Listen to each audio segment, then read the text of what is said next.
Want to chat with friends on Roblox mobile but don't know how? Hi everyone, welcome back to Make Gaming Easy. In this video, I'll show you some quick and easy steps on how to chat with friends on Roblox mobile. So without any further ado, let's get started. One of the easiest ways to chat with your friend is select the friend that you want to chat from the friends section. Then click on the chat button. Now enter the message on Say Something box. After that, tap on send icon to send the message.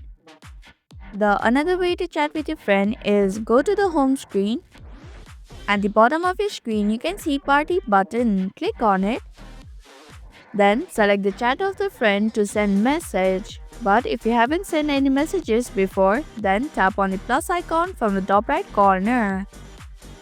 Then enter the name of the friend that you want to chat with.